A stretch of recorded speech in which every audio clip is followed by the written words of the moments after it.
And,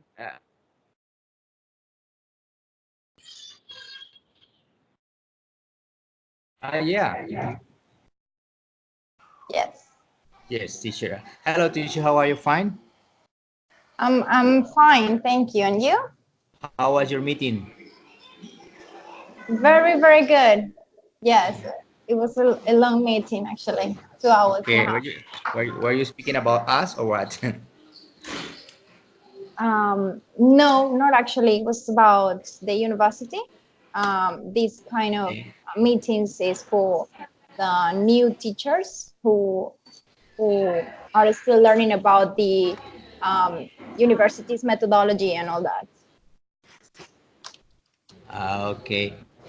Teacher, for example, okay, the first part in the interview, I have to ask you some question. For example, I think the first part is, if you can tell me something about you.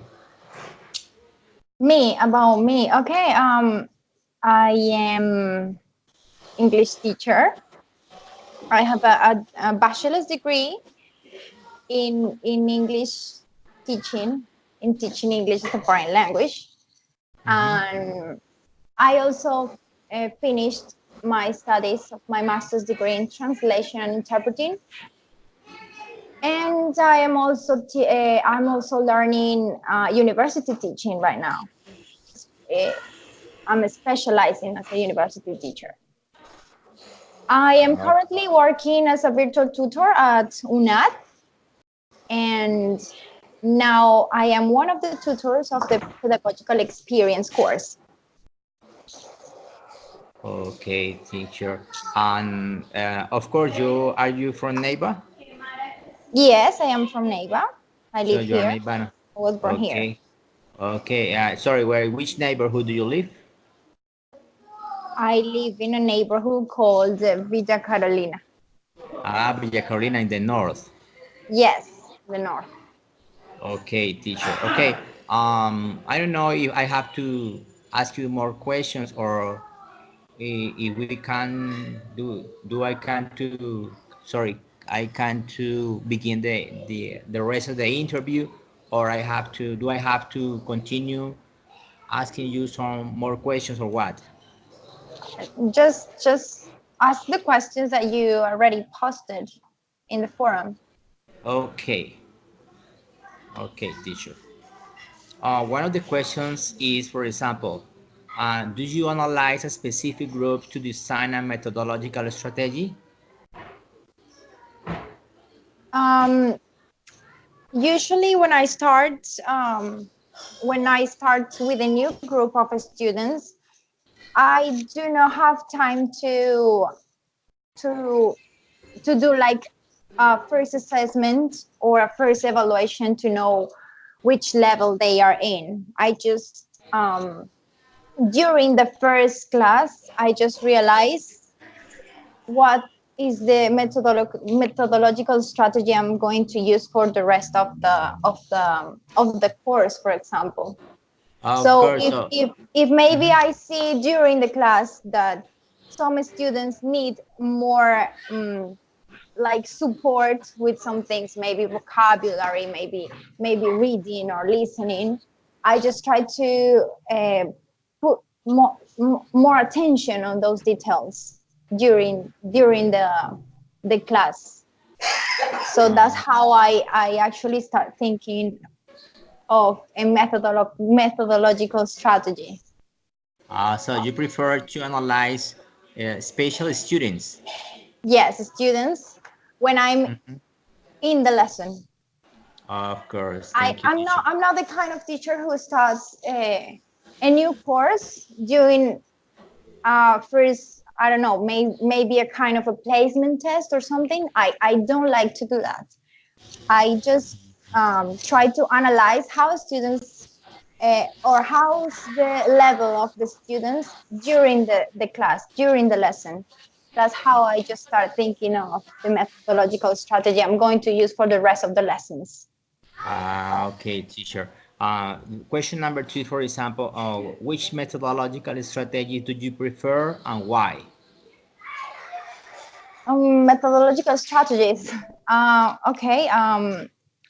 the one that we all may use is the communicative approach, because some students are trying to face some things during the English class because they are, maybe because they are nervous, they think they don't know some things, and we as teachers may think of all those factors when we are working on their communicative competences.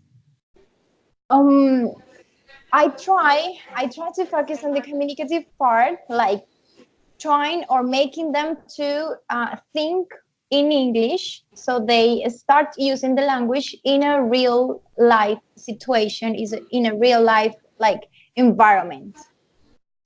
So Good. that is actually the strategy or the methodological strategy I try to use during my lessons. So you prefer communicative strategy. Yes, the communicative strategy. Okay, that sounds good. Next question is, oh, it's not, well, sometimes we must face nuisance students. How do you manage classrooms to focus their attention?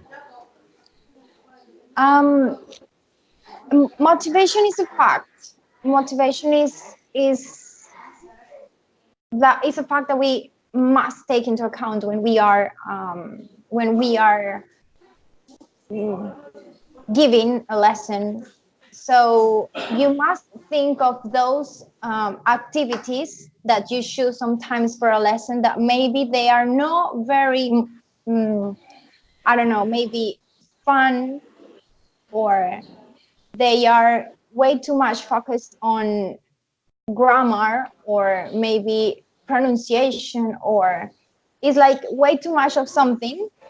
So they can become boring topics for the students, and they start to, maybe misbehave during the class. And that is a fact that we must think of, and that we must take into account when we are um, doing our lesson plan. For example, we Mhm. must take into account that they can just miss some parts of the lessons when they start misbehaving, or they start getting bored because they don't like that topic, or maybe because that activity um, is not fun, or it's not motivating them enough to pay attention Mhm. to what we are trying to explain. So, All well, right. I mean, my recommendations for those students, for example, is to prepare always a B plan, a C plan, a D plan. Try to think of in between of the lessons. Try to add some fun activities, quickly activities that involves movements. So that is a way to catch students' attentions again.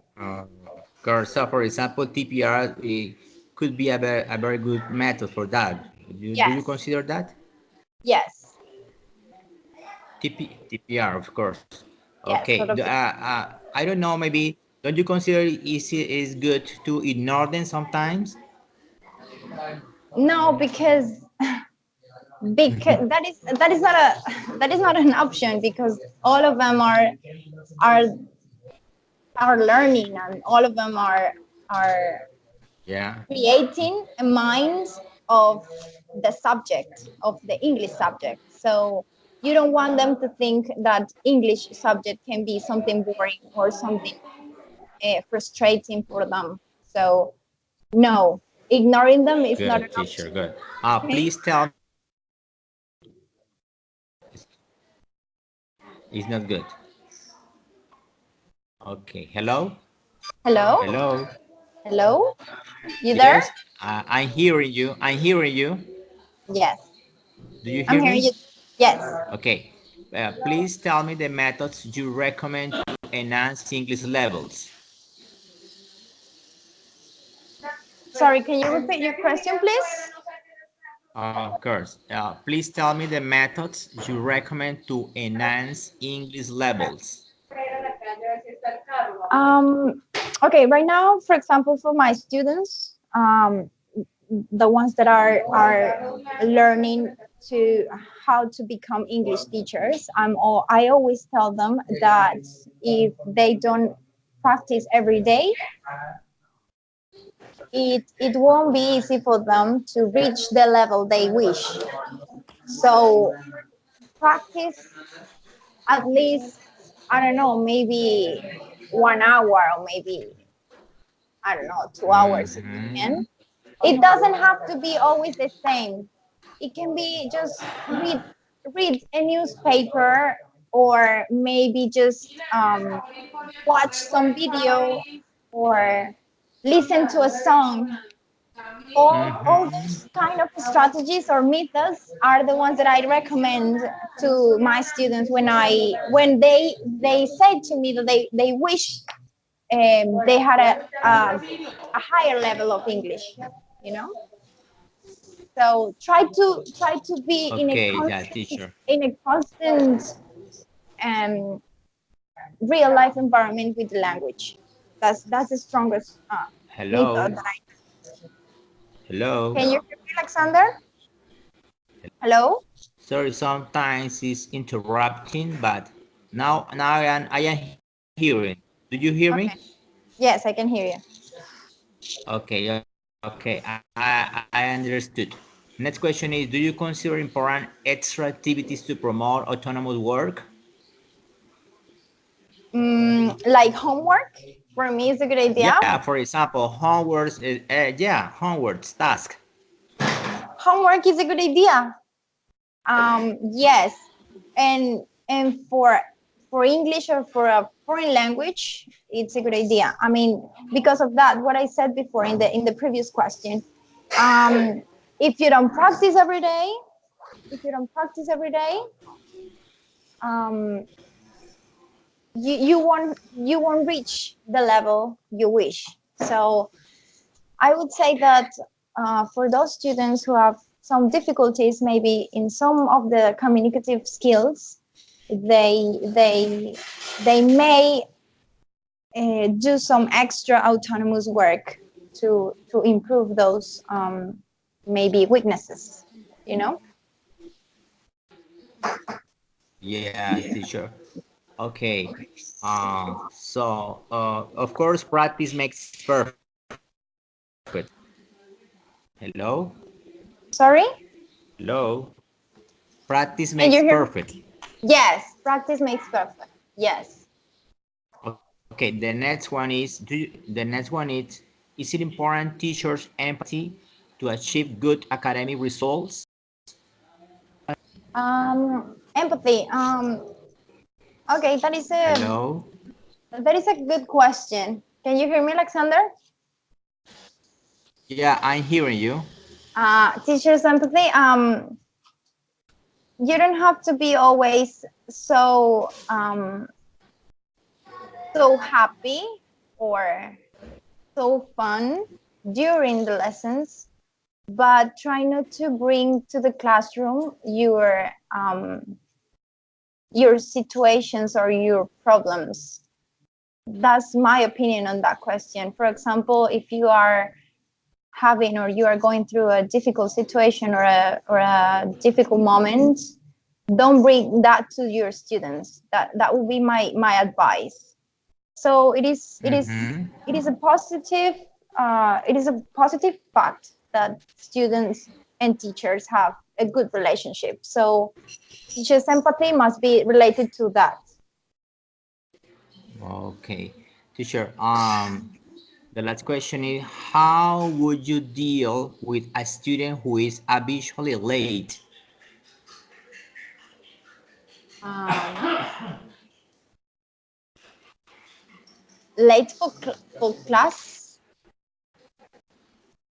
like Oh, hello, hello. can you hear me, Alexander?